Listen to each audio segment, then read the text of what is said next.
Hello friends, and welcome to a new chapter of the complete tales of Beatrix Potter. Today I am going to read for you the tale of the Flopsy Bunnies. I hope you like it and subscribe my channel. Let's go.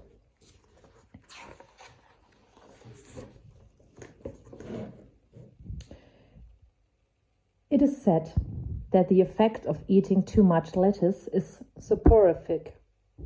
I have never felt sleepy after eating lettuces, but then I am not a rabbit. They certainly had a very soporific effect upon the Flopsy Bunnies. When Benjamin Bunny grew up, he married his cousin Flopsy. They had a large family and they were very improvident and cheerful. I do not remember the separate names of their children. They were generally called the Flopsy Bunnies. As there was not always quite enough to eat, Benjamin used to borrow cabbages from Flopsy's brother, Peter Rabbit, who kept a nursery garden. Sometimes Peter Rabbit had no cabbages to spare. When this happened, the Flopsy Bunnies went across the field to a rubbish heap in the ditch outside Mr. McGregor's garden. Mr. McGregor's rubbish heap was a mixture. There were jam pots and paper bags and mountains of chopped grass from the moving machine, which always tasted oily, and some rotten vegetable marrows, and an old boot or two. One day, oh joy, there were a quantity of overgrown lettuces, which had shot into flower. The Flopsy Bunnies simply stuffed lettuces. By degrees, one after another, they were overcome with slumber and lay down in the mown grass. Benjamin was not so much overcome as his children. Before going to sleep, he was sufficiently wide awake to put a paper bag over his head to keep off the flies. The little Flopsy Bunnies slept delightfully in the warm sun. From the lawn beyond the garden came the distant clackety sound of the moving machine. The blue bottles buzzed about the wall, and a little old mouse picked over the rubbish among the jam pots. I can tell you her name. She was called Thomasina Tittlemouse, a wood mouse with a long tail. She rustled across the paper bag and awakened Benjamin Bunny. The mouse apologized profusely and said that she knew Peter Rabbit. While she and Benjamin were talking close under the wall, they heard a heavy tread above their heads, and suddenly Mr. McGregor emptied out a sackful of lawn mowing right upon the top of the sleeping Flopsy Bunnies. Benjamin shrank down under his paper bag. The mouse hid in a jam pot. The little rabbits smiled sweetly in their sleep under the shower of grass. They did not awake because the lettuces had been so soporific.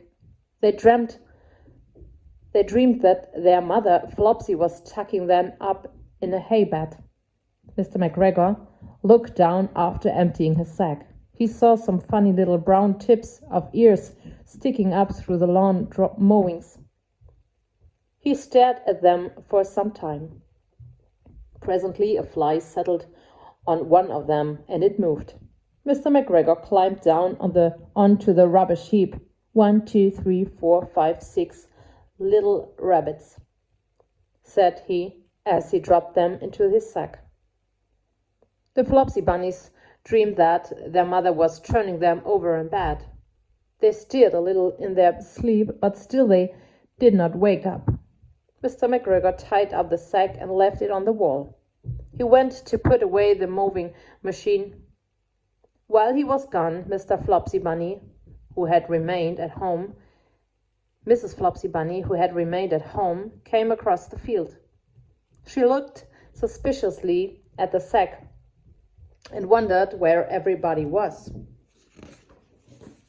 Then the mouse came out of her jam pot, and Benjamin took the paper bag off his head, and they told the doleful tale. Benjamin and Flopsy were in despair. They could not undo the string. But Mrs. Tittlemaus was a resourceful person. She nibbled a hole in the bottom corner of the sack.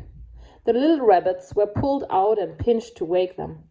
Their parents stuffed the empty sack with 3 rotten vegetable marrows, an old blacking brush, and 2 decayed turnips. Then they all hid under a bush and watched for Mr. McGregor.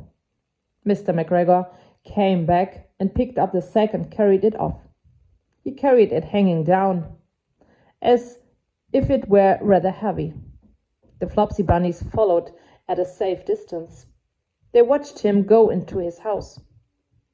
And then they crept up to the window to listen. Mr. McGregor threw down the sack on the stone floor in a way that would have been extremely painful to the Flopsy bunnies, if they had happened to have been inside it.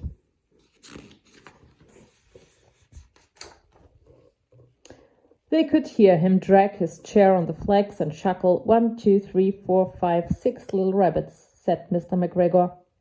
What's that? What have they been spoiling now? Inquired Mrs. McGregor.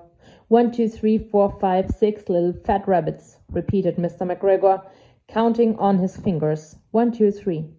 Don't you be silly. What do you mean, you silly old man? In the sack. 1, 2, 3, 4, 5, 6, replied Mr. McGregor. The youngest Flopsy bunny got upon the window-sill. Mrs. McGregor took hold of the sack and felt it. She said she could feel 6, but they must be old rabbits, because they were so hard and all different shapes. Not fit to eat, but the skins will do fine to line my old cloak. Line your old cloak? Shouted Mr. McGregor. I shall sell them and buy myself baccy. Rabbit tobacco? I shall skin them and cut off their heads.